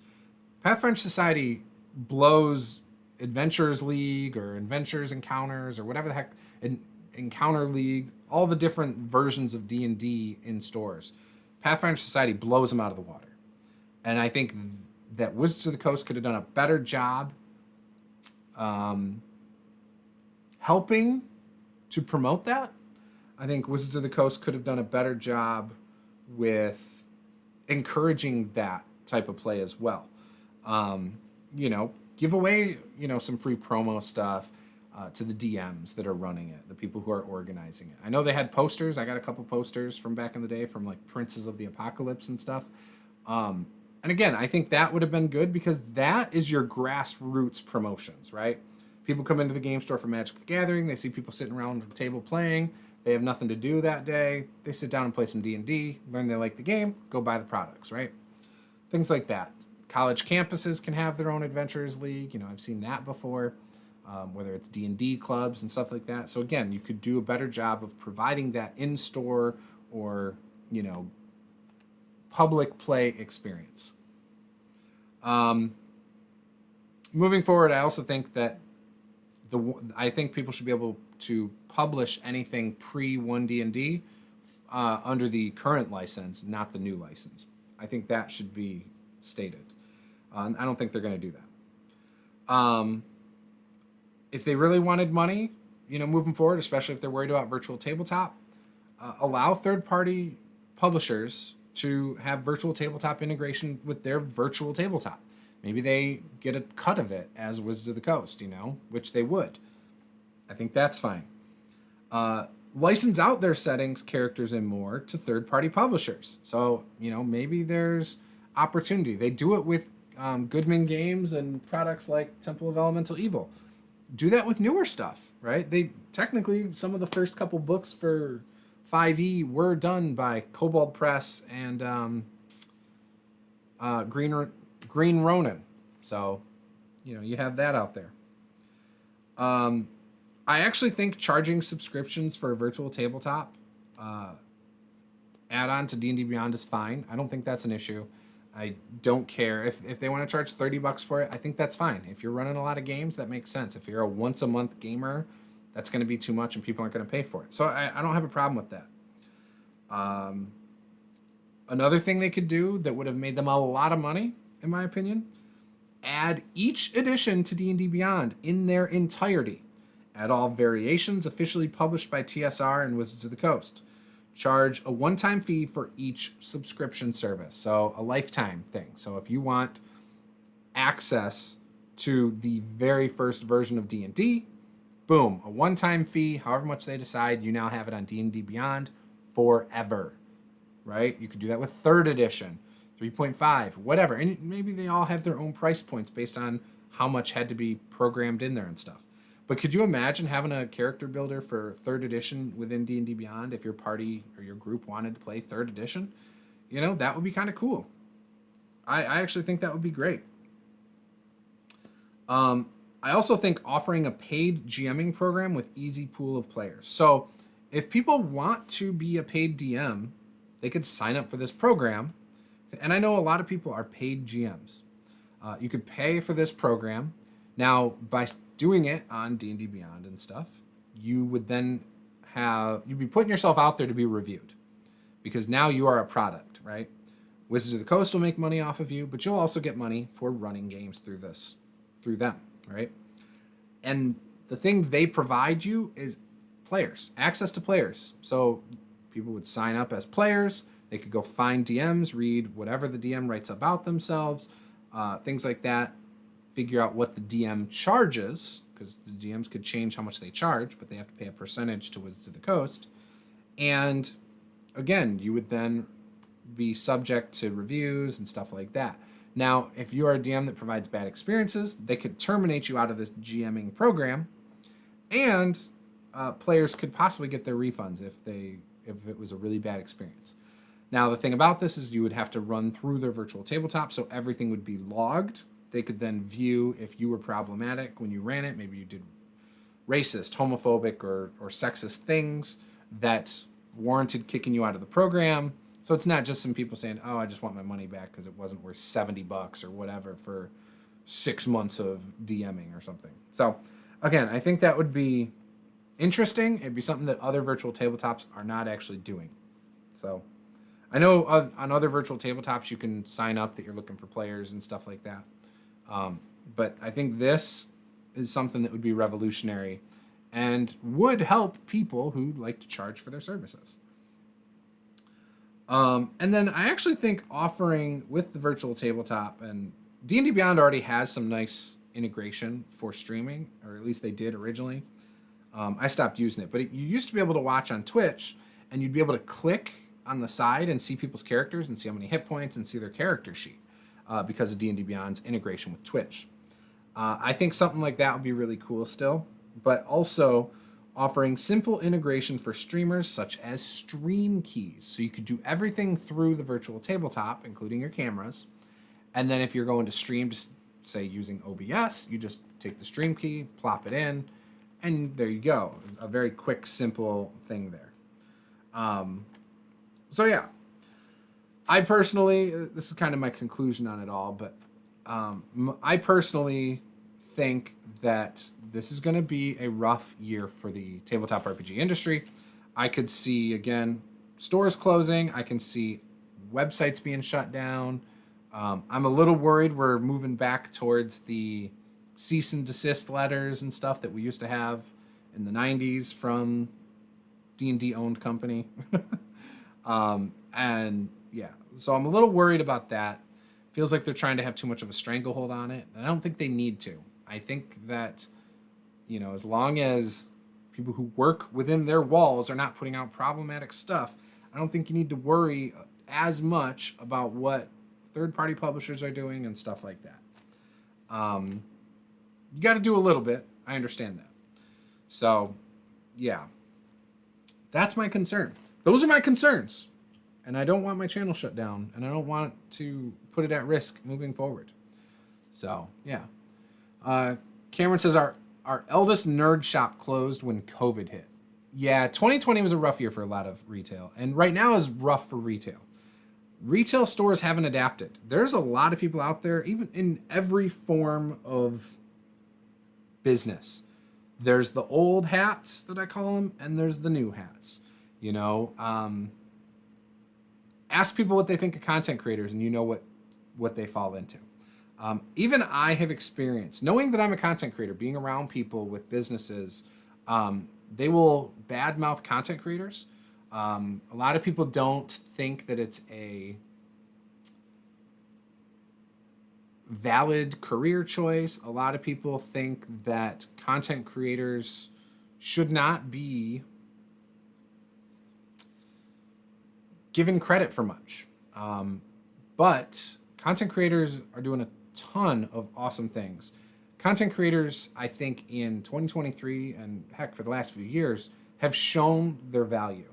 I mean, I've helped Kickstarters fund with my channel, right? I've helped sell Kickstarters. I've helped people sell products, different games, things like that. Almost every single time I've done a sponsored video for something, there's a couple people who have bought them, you know? So, which usually is more than I would have made on my sponsored video, right? So, content creators, I think, are invaluable today. And I think that is where marketing budgets should be going. You know, you've got a lot of people out there who are like, oh, we should still do television ads. That doesn't work. Television ads are a dying thing, you know? Not to mention Nielsen ratings are garbage, right? I mean, there's one Nielsen box in every, 10,000 homes or something like that? I do not think I've ever met someone who had a Nielsen box in their house. So TV ratings are garbage. You know, so that's what I think on that. But yeah, the old hats, I've been with them when they talk about, you know, how much content creators charge for things and stuff like that. And it's like, well, hang on, I'm a content creator. Do you realize how much time goes into something like what that person is doing? You know, and I break it down like, well, they got to film, they got to edit, they got to read what your product is. You know, they have to pay for their equipment, not to mention the experience they bring to the table to do that. I'd like to see you do something better than those people. It's not easy, you know? So, yeah, that's the thing there. There's the old hat and the new hat. Gary Vaynerchuk, right? Very new school type of thinking right now. He's always ahead of the curve. And he identifies the old way all the time of how people promote their businesses and stuff like that. And he's like, no, you're doing it wrong. That's why you're not making the money. Game stores and retail, I think, are subject to the old way of thinking in a lot of ways. If I had a retail space, I would not be, yes, it matters what your inventory is and stuff like that, right? But I think more importantly is providing, you know, people to come in and demonstrate how to use products. Having a very good experience for people coming in to play games in a game store, right? Teaching, having set events to teach people new games would be awesome. And it's going to create a community in your community around these new systems. Now they're going to come to your store and buy that product, right? You know, imagine right now a store that doesn't carry Pathfinder. They carry a lot of D&D. D&D sales start to decline. They then decide, you know what? We want to carry Pathfinder. We know it's a rules-heavy system, so we need someone who can teach it. Do we know anyone in the community? Reach out on your social media. Say, hey, we are looking for Pathfinder players and DMs in the community to come talk with us because we want to provide a really good Pathfinder experience. They could reach out to a Pathfinder society, for example. Heck, I'm sure if a game store reached out to Paizo themselves and said, hey, we just started this store, we're looking to carry your products, but we want to do this. Do you have advice? I'm sure then Paizo would say, hey, we have this really good thing called Pathfinder Society. Here's a contact. They can then put you in contact with somebody in your area who will come help you out. Done. Now you've got someone running Pathfinder at that store. They've got products there. They're now promoting, you know, on social media and stuff like that. Hey, we have a brand new Pathfinder Society at this store. Come check us out. We would love to have you. If you've never played, that's fine. We'll provide pre-gens. We'll teach you the game, tell you what you need, and, you know, do what we can to give you this, you know? So that would be huge. So that's what I would do, though. If I wanted to carry certain games, I would do that. Now, I do want to quickly mention some games other than D&D that I have been recommending to people, okay? The very first one I usually mention to people, Obviously, I think Black Flag is going to be interesting. I am going to check that out. I also think coolnamepg.com is a cool one to check out. I have links to them below. I also have the link to the Nerd Immersion video below, so if you want to watch that after this, I highly encourage it. It is in the description. But I want to talk briefly about the games that I've been recommending. The very first one I mentioned is Fantasy Age. This game is super simple to play. 3 classes. It uses 3d6. It's got a stunt system I've talked about before. I've talked about it on my TikToks. I think this is one of the easiest games to jump into. So definitely recommend this because of its ease of getting into. And it's a good tool set. This is not a thick book. It does have some setting stuff in it. I believe it also has some monsters, if I remember right. I'll just double check. Yeah, adversaries. So it's got a monster section. It's only about 14 pages though, so it's a very stripped down version. They have their own monster manual that I have and stuff like that. So again, I do recommend this. I've streamed this system before, and I do like it. Blue Rose uses this as its core as well. You don't need this for Blue Rose. You don't need this for Dragon Age. You don't need this book for any of that. Each setting, its core book, has everything you need to play the game. And I mean that. Pathfinder does not have everything you need in the core rule book. I'm just saying that right now. A lot of people say that, and we'll talk about Pathfinder in a minute. But definitely recommend this one. It's one of my favorites. Piggybacking off of that and what I was just talking about is Dragon Age. Now, this is a thick book. This is a one book contains everything book. Same thing, same system, 3d6. Has some extra things, like if you want to be a Grey Warden, how to handle the taint. The taint is darkspawn blood that makes you a Grey Warden, by the way. Not like what you guys are probably thinking, what I meant. But yes, this is a great book. Now, I will say my binding's going a little bad, but I've had this for a long time, like since 2015, I think. So this is a 8-year-old book now, but all the pages kind of settled down at the bottom here. So yeah, that's the downside. I wish the binding on this was a little better, but this is a beautiful book. It's fantastic, and it tells you how to play the various video game style. So like up to Inquisition. It even talks a little bit about that. So if you want to play Dragon Age, the specific setting, this is great. Or if you want to use the influences from Dragon Age for your own stuff, this is great. I've streamed this. I've played in this on the channel as well. Draven Swiftbow GM'd that for us, sorry. And again, I think this is a great, great game. Blue Rose, check that out. It's a little bit different. But yeah, so there's that. This one is more of a throwback, and this is a system I will always find near and dear to my heart, and they now offer hardbacks of it. So this is the hardback version of Palladium Fantasy. The very first thing that got me into RPGs was Palladium, so I do want to shout them out. I want to say as well, I would not recommend trying to run it as written. Try to be a little bit loose on some of the rules, is what I will say. And you will probably have a better experience with it. But I love the active defense system, how you can choose to parry something or dodge, you giving up an action. You get actions per round. A round is 15 seconds in Palladium. And, you know, in that 15 seconds, you might have 4 actions. Your 4 actions could be to attack on your turn. Each action is its own order. So you're going first action, and as you run out of actions, other people might still have actions in that round. So that's how they handle it. It's not bad. It's D20 for combat, and it's percentile dice for skills. So again, I have streamed Heroes Unlimited and what I call Rifts Light on my channel before. So yeah, definitely recommend checking out Palladium books for Palladium Fantasy, especially if you like an old school feel. Their setting is pretty interesting as well. It's a smaller setting, and the world's called Palladium, right? So very, very good stuff there.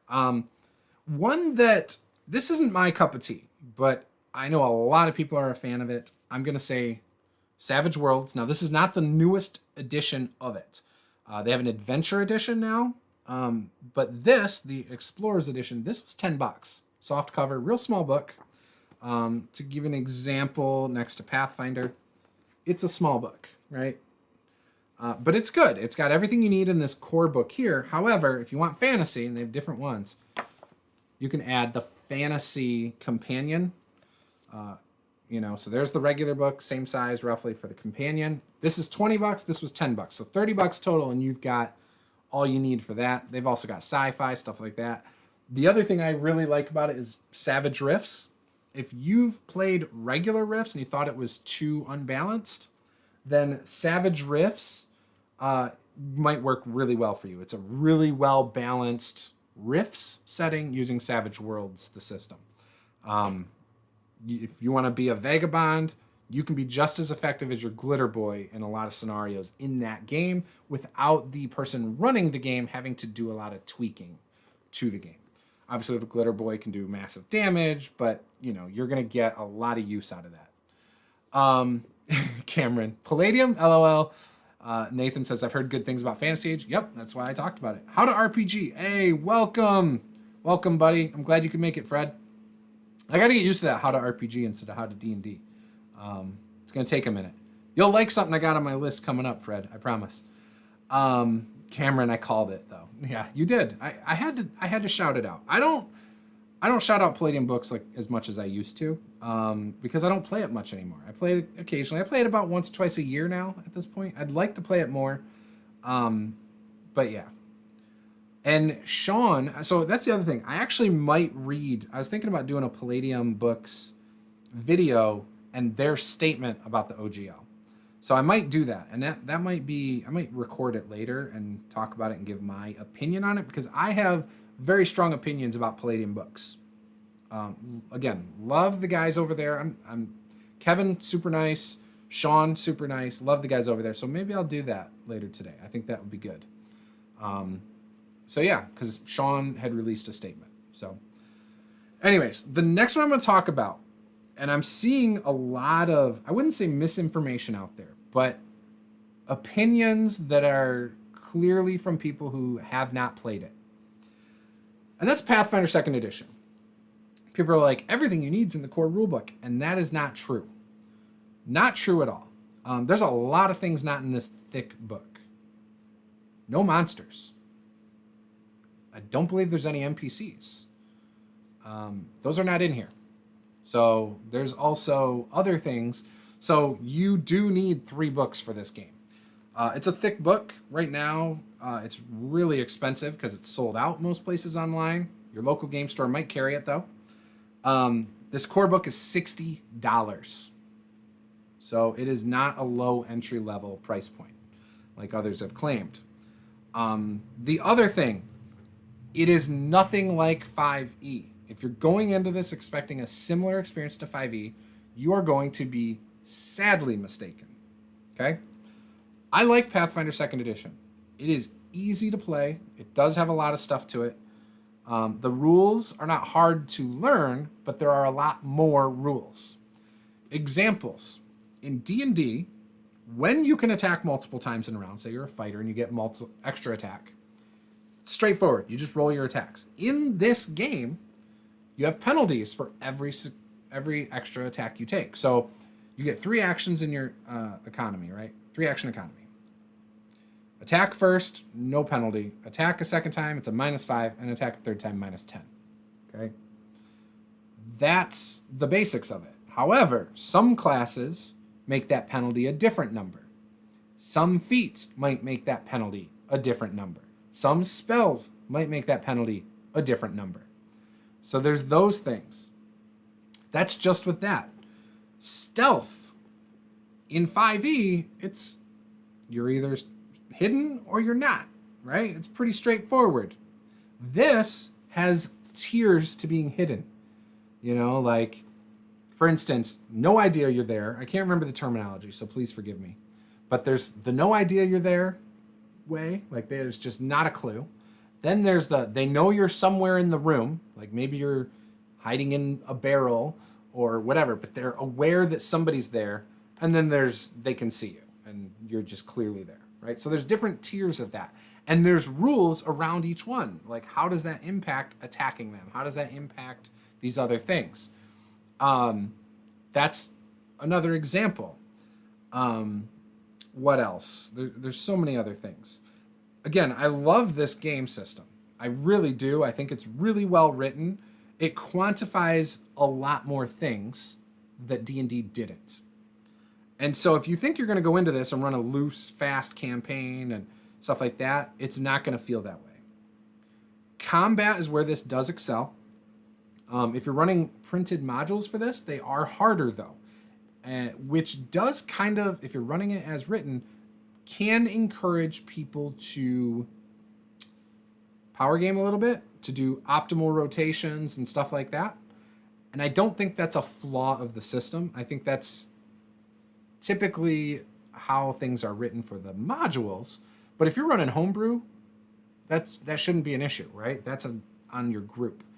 And if you want to encourage your players to be taking the feats that are more flavorful and interesting, then tweak your encounters a touch. It's not too hard. So that's my thoughts on this. Again, great game. I do think I'll be playing it on the channel. I love the character options. There's a ton. Under ancestries instead of races now, you can have a half pretty much anything, right? There are so many different ancestry options and heritages which are underneath ancestry. So like that would be whether you're a half this and half that, and then you get to choose from both feats of those and stuff like that. So that's cool. Like if you're a half elf, half dwarf, you know, you could come up with some really cool feat choices there. So what I think happens is you choose like elf and then the heritage of dwarf or something like that, half dwarf or something. I think that's how you do it. I haven't done anything with this in about a year. So probably will dive back into it since I do know that there's a lot more popularity around it right now, given the circumstances. I'm a little worried that people are jumping into it just because it's the first thing they see out there, which, again, is very concerning. I think people should have vetted the different systems first before just saying, I'm going to Pathfinder because it's the most popular. Again, Fantasy Age, if you want something quick and fast, I would say do that. If you want something that feels more old school, that has some mechanics that are unique, but isn't hard to learn, Palladium Fantasy is a good one. Just play it a little bit more rules light, maybe hand wave some rules. And I think you'll enjoy that. And then if you are fine with a crunchier game, and this is, again, crunchier than 3rd edition in my opinion, then I would recommend Pathfinder 2nd edition. There's some influences from D&D 4th edition that, again, I don't think people are talking about. And that, again, is important to note because a lot of people who have jumped from 5e to 2nd edition Pathfinder didn't like D&D 4th edition. So the balance is there. It's incredibly balanced. Creating balanced encounters for Pathfinder 2nd edition is far easier than it was in D&D 5th edition. The damage outputs are pretty on par with different classes and stuff, and some classes excel at that and some do others. The other thing, in combat, you're going to want to use your skills. You're going to want to learn about monsters' weaknesses and things like that. But how far do you go with that from a metagaming standpoint? Once you've done this in one campaign, are you going to then just know in the next campaign that certain monsters have certain resistances and you're just going to play that?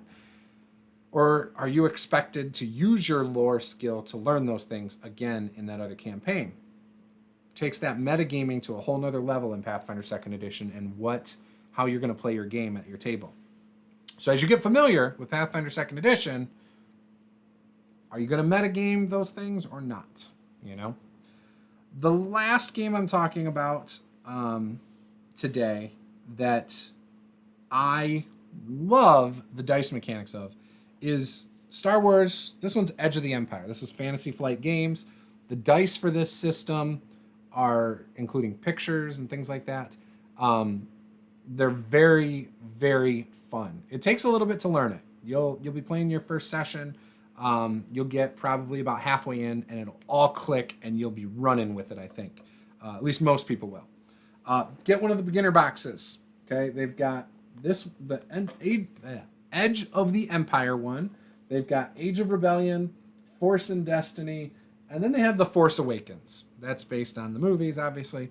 Obviously different eras, things like that. Most people that play this prefer to play it actually without Jedi. So that would restrict you to Age of Rebellion and Edge of the Empire. That's because you're not going to be dealing with force powers and things like that. Now, if you want Jedi, then yeah, dabble with Force and Destiny, or if you really want The Force Awakens. So again, great game. My Discord user, Lord Lapsor, lives here in Michigan. He actually drove out to run this for some of us on the channel at one point. We did have force powers in the game. I don't know if anyone was a Jedi. I know my wife was a bounty hunter, and up to that point, she, in almost every game we had played, liked being more rogue-like and stealthy. And she played a bounty hunter there and had so much fun just shooting shit. Like, that was it. She's like, oh, I shot stuff. This is great. And I feel like her play style definitely changed a lot after playing that. Obviously, she had some other experiences around the same time, playing with different groups of mine, and playing with people who had a narrative style. And so it really opened her eyes to what an RPG could be, I think. And that she could have fun doing different things that she didn't think she could before. So yeah, Edge of the Empire, amazing, amazing dice mechanics. And I would love to see some of the things in that applied to other games. Like, you can succeed on a roll, but based on some of the dice results, you might have a negative thing that happens. So yeah, I shot the bad guy, but this bad thing happened. So maybe I shot the bad guy, but he fell off the railing into a large pool of water and made such a loud noise that it alerted everybody on the floor that we're here. Or, you know, an example that we had from our game is we were trying to open a hatch or a door that would allow us to fly a spaceship out, but it jammed open. So we were able to get out, but then so were the bad guys in their spaceships, or their TIE fighters and things like that. Not TIE fighters. The hell, I can't think of what they're called. You know what I'm talking about. The bad guys. Gosh. Anyways, you know what I'm saying. Anyways, they were able to come after us in their spaceships. So again, great games out there. There's so many that I'm leaving off the list. There's so many behind me that I want to talk about. But yeah, if you know of an RPG you want to see us talk about on the channel that is not what I've already mentioned, or it is one of these, let me know. I would be definitely interested in talking about stuff, bringing some more variety to the channel. How to RPG. I am not a fan of the dice mechanics or the cost of the dice for Edge of the Empire. I do like Star Wars. So the beginner's box is cheap, and that has the dice. So that was why, that's how I got my dice. I just bought all the beginner's boxes. That's how I got my dice for it. But yeah, trying to buy just the dice is ridiculous, because they don't have a lot of them out there in the wild. So, but if you don't like it, I'm sorry. I just really like it because it forces that trying to come up with something cool and narrative that, for me, makes playing RPGs fun. Not knowing what's going to happen is great. If I'm DMing a game, I don't want to know everything that is going to happen necessarily. I like it to get mixed up on me as well.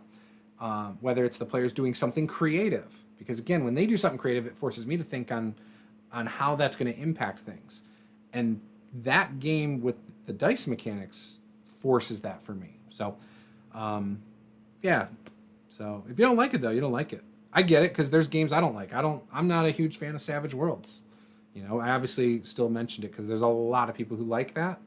My experiences have not been that it's fast, and a lot of other people think it's very fast to resolve.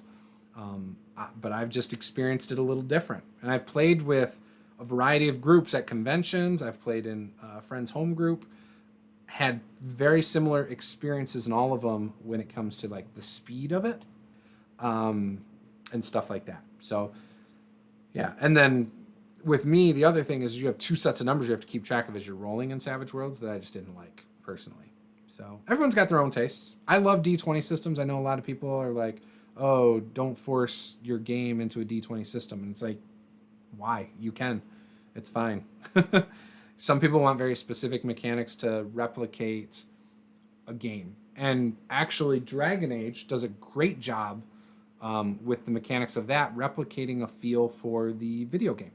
So if you like certain things from the Dragon Age video game, you'll like the mechanics of that, I think, because it feels on par, you know, with the spells from the first game and stuff like that. With having to be careful casting magic, all of that. So that's why Dragon Age is so high up on my list. And as a big fan of it, oh, I got like a stink bug flying around in here. As a big fan of it, of the video game, it's easy to like that RPG. So yeah, no more D&D 5e streams after my 2 campaigns conclude. We will be switching up to either Cool Name RPG, Kobold, Press's Black Flag, Pathfinder 2nd Edition, or my own system moving forward for all those games. Or not for all those games, but for any new games moving forward, except for my patrons game. They'll be using one of those 4 systems.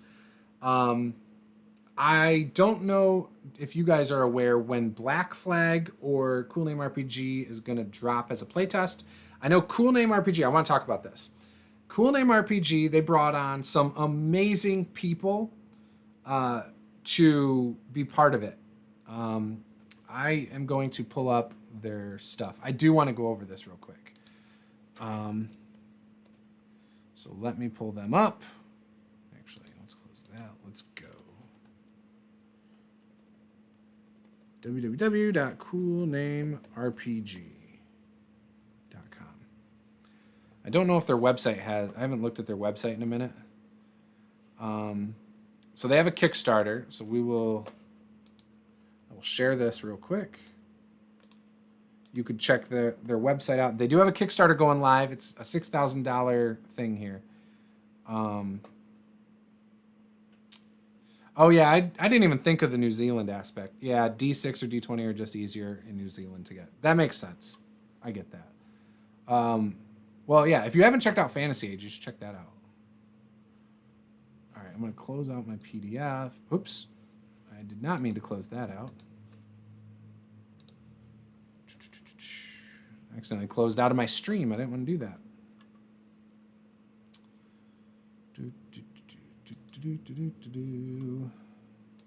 Just a second here. I'm not a big fan of dice pool systems, actually, now that I'm mentioning it. I know a lot of people like dice pools. The only dice pool system I really like is that Star Wars one. So, yeah. All right, do that. All right, minimize that. Close those 2. There we go. Perfect. Okay, now, Cool Name RPG right there. Web page. Okay. So, Cool Name RPG. Mark Tassin's the lead on it. He was head of the Gen Con Writer Symposium. He's got some amazing people working on this. They have a very good write-up here about their plans, their goals, everything. And for example, one of the things is they want it to be compatible with 5e. Here it is. Here's their people, right? Matt Forbeck has worked on things like Starfinder. He's worked on video games. He's worked on so many great things. Owen Casey Stevens, Saga Edition Star Wars, Paizo's Pathfinder, Starfinder. Again, amazing talent here. I think he's worked for White Wolf and stuff like that as well. I could be wrong, but again, he is amazing. He offers a lot of great insight out there. Crystal Major, I'm going to screw names up. Toya Finley, Stephen Long. Stephen Long worked on Hero. He also worked for, I believe, Wizards of the Coast and stuff. He's done some great stuff. Mark Tassin's done stuff for Pathfinder. He did the Italtis setting that I talked about. Again, great. Monica Marlowe, Loy Lasanta. So all amazing people. DBJ. Who in our community doesn't like DBJ, right? So he's obviously worked on a lot of products over the years. They mentioned down here some of the stuff they've worked on. So Toya's skilled designer, digital tabletop game design. She's the co-author of the Game Narrative Toolbox, holds a PhD in literature and creative writing, and the owner of Schnoodle Media, offering writing, editing, and story consulting services. Matt Forbeck. Recent work includes Halo, Bad Blood, New D&D, Endless Quest D&D books, Star Wars, Rogue One Jr. novel, Dungeonology for Wizards of the Coast, Marvel Encyclopedia. He also did this, which is out right now. This is the Marvel Multiverse role-playing game. There's 2 cover versions on Amazon. They're like $10, so you can pick up that. I like superhero games, so yeah. Assassin's Creed Origins, Shotguns and Sorcery was a Kickstarter him and his son did recently. DBJ's done 5th edition Pathfinder 1E, basic role-playing, story path system. DBJ's done over 30 books, cinematic environs, which I think are great. I have a couple of those, I believe. Eloy is any nominated game designer, owner of Third Eye Games, is the instructor at Central Michigan University's game design program, and has been in the industry for over 20 years with work in over 100 RPG titles. Stephen Long was Hero System, Deadlands, Star Trek, Mithras, Mage of the Ascension, Babylon Project, Lord of the Rings role-playing game, Wheel of Time RPG. Monica is Paizo RPG Superstar winner, Pathfinder Adventure module, Down the Blighted Path. Done some Cypher system here. So yeah, Crystal has appeared in products from Onyx Path, Third Eye Games, Apotheosis Studios, Black Void, and Ironbound. And any nominated Never Going Home RPG by Wet Ink Games. And then, like I said, Owen here with Star Wars Saga. He was the co-creator. He was the Starfinder design lead. The Freeport and Pathfinder developer for Green Ronin Publishing. A consultant and developer for Wright Publishing, and is the owner-publisher of Rogue Genius Games. So, again, awesome stuff there. Mark will not be making a profit from the Cool Name RPG. That's the other thing. They're not making a profit. He will be paying every single person associated with this. So all these other people will be paid. Mark will not. So there you go. They're just asking for $6,000 on the Kickstarter. So yeah. Money is going to go to legal fees to draft the license. There's a chance they're going to use the ORC though.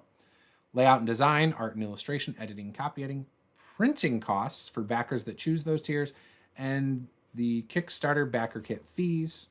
Stretch goals would be for contributing designers, writing design for expanded content, and other things that will come up during the process.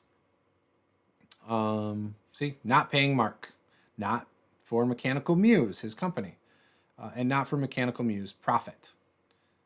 And it's not for shipping, so they will not be charging like that money towards the shipping. So yeah, and he's seen a lot of projects go through. He looks like he's using Scrum for his process, which, if you guys don't know, Scrum is like a project management tool and ideology. So it's what a lot of big companies use in order to keep projects on task, identify holes in the system, and improve upon them. And on their Facebook page, they highlight the process and the Scrum process and everything. He's got a document over there, which is really good. Let's check out this Kickstarter page.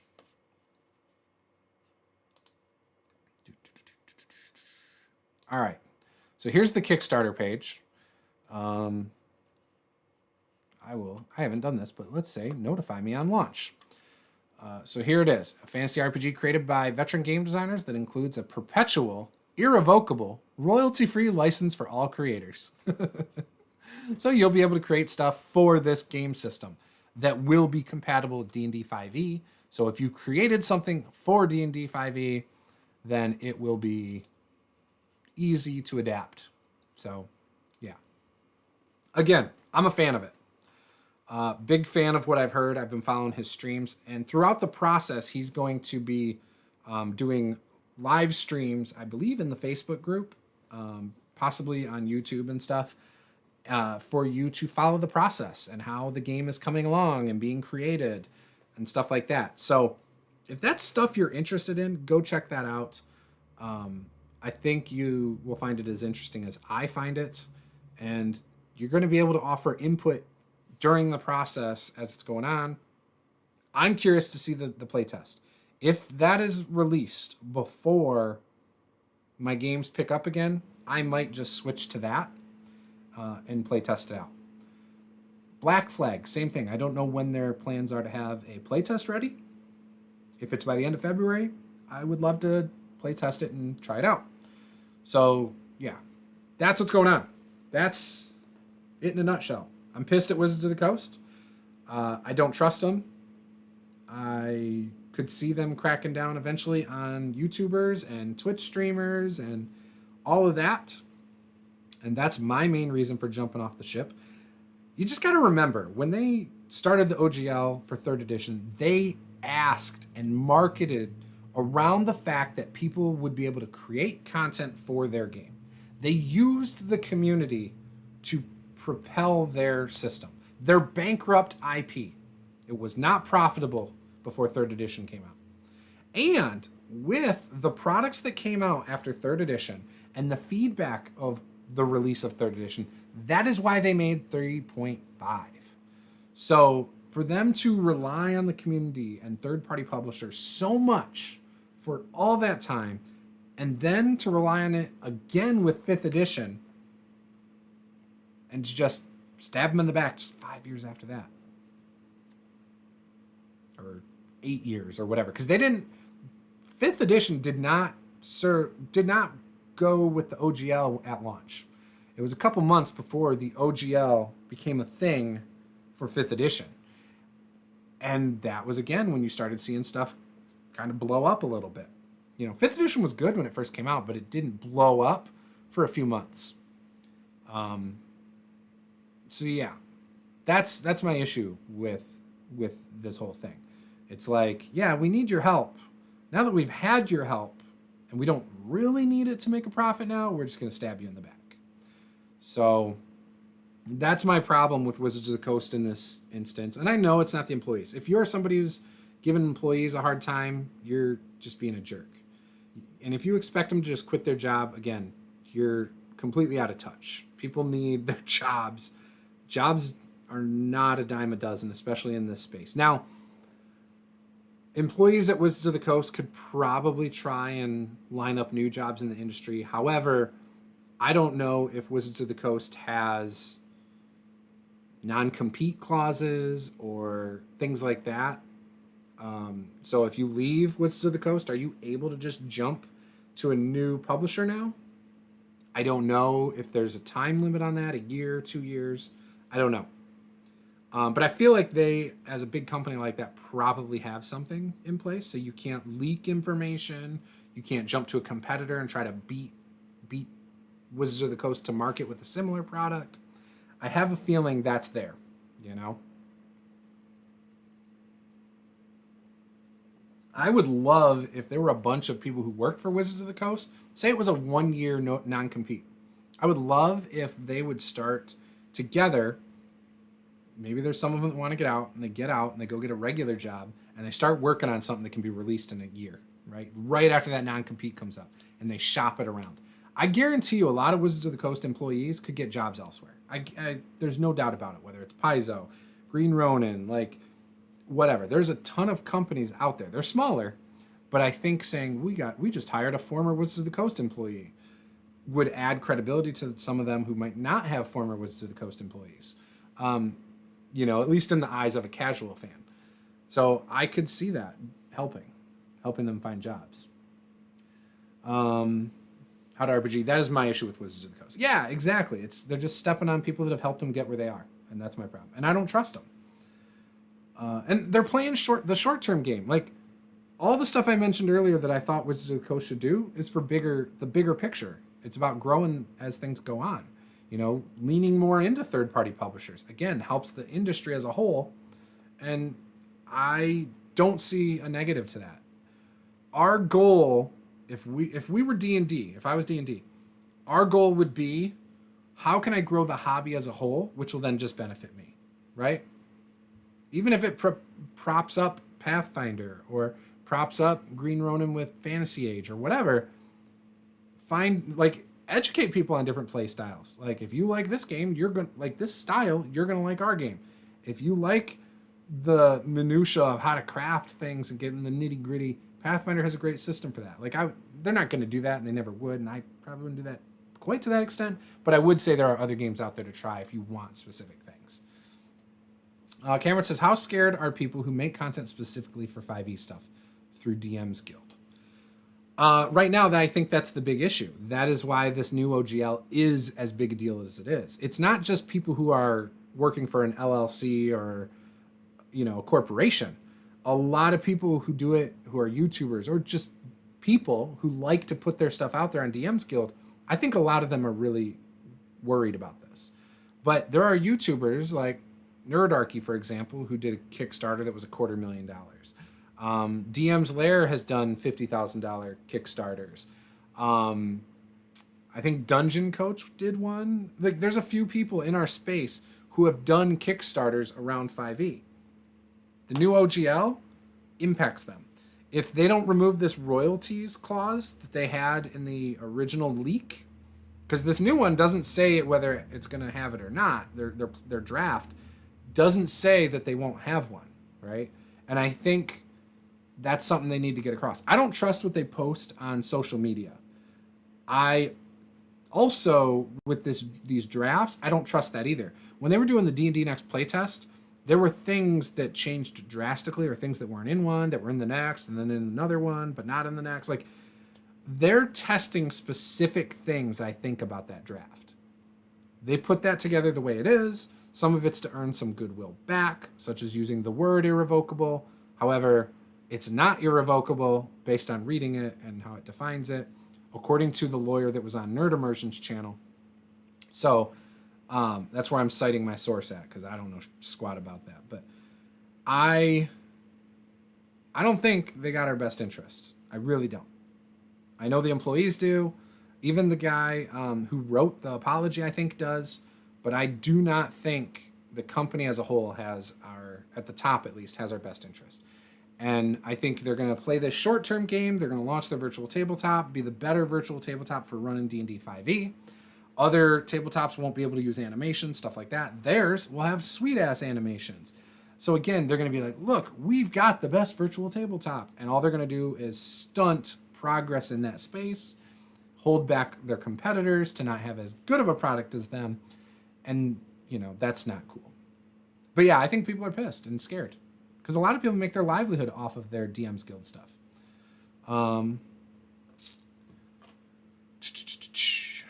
It also sets a barrier to entering D&D and works against my goal. Yes, grow the hobby to everyone. My goal too, How to RPG. That's been my goal for 11 years now with my channel.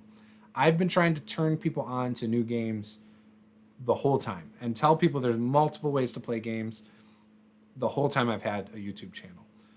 And part of that is because when I jumped into watching people's videos back in 2012, there was one style that was perpetuated through the hobby, and it looked down on like dungeon crawling. It looked down on combat heavy games.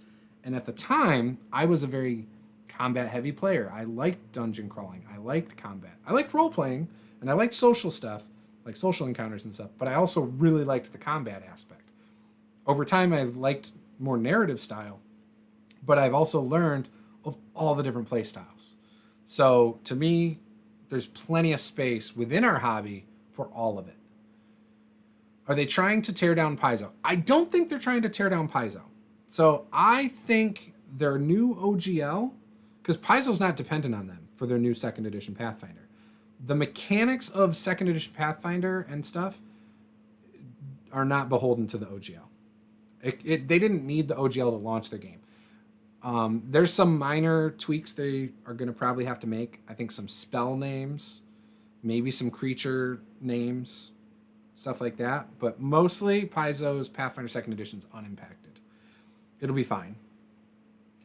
And if they, for instance, you can't, they're just going to be fine.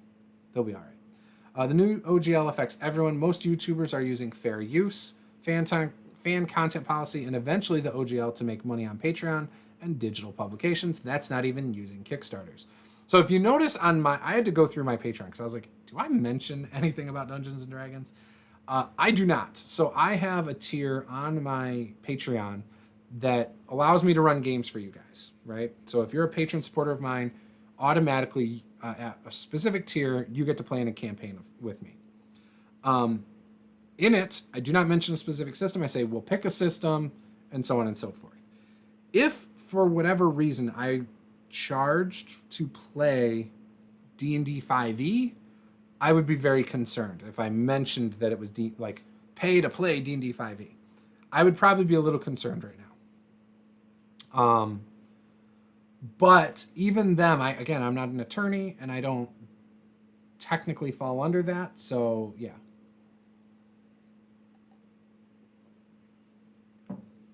I guess what I'm saying is my paid services for running a game are not beholden to a system.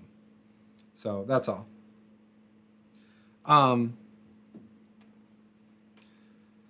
Yeah, because my bigger concern is my streams, my stream games. Right now, they're unaffected. But Wizards of the Coast, Dungeons and Dragons, has a Twitch channel.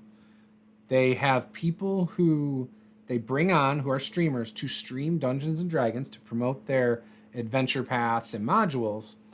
And are they going to get to a point where they go, there's other competition in this space. There's Juce from Master of the Game is streaming D&D 5e, and we see that he's made a couple $100 on, sponsorships or people paying for. Heck, we had people who paid for my wife's character to have a dragon egg hatch and be a dragon that she could have as a familiar. We've had people pay for certain magic items that the party would find in our games. So, and to decide what those magic items are. So people have paid for those things because they want to see it in our games. I could see Wizards of the Coast cracking down on stuff like that, and maybe I'm not supposed to do that, so in the future, I won't be. I will not be doing 5e stuff like that. So it's just, I think it's too risky. And they've had their fan content policy for 5 or 6 years now.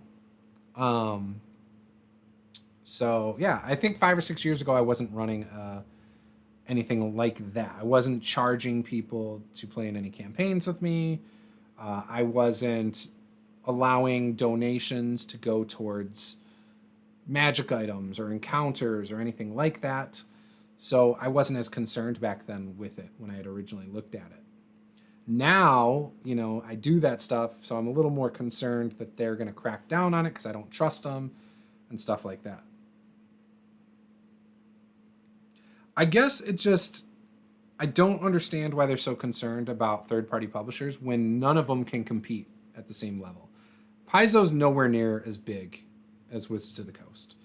Pathfinder 2nd Edition is nowhere near as big as D&D 5e, and it's not going to get close. Now, is 1 D&D going to be a good system? Is the 6th edition of D&D going to be good? If it's a decent system, again, I don't think Pathfinder 2nd Edition is going to surpass it. If it's a system that the community doesn't like, sort of like 4th edition, then who knows? Pathfinder 2nd Edition might become the best RPG, or the biggest RPG in our space again. So, yeah. I don't know. I actually think you're going to see a lot of people right now migrate to Pathfinder 2nd Edition. I think a lot of people are going to realize it doesn't suit what they like about RPGs. And I think some people are going to bail out of it real quick and be either back to 5e after this dies down, or they're going to try other game systems. I really think that's going to happen. But does that hurt game? That takes me back to, does that hurt game stores? As content creators too, here's the other thing. A lot of content creators would use D&D in their title, in their thumbnails, in things like that for system neutral stuff. If people stop using D&D in those terms, is that algorithm suicide?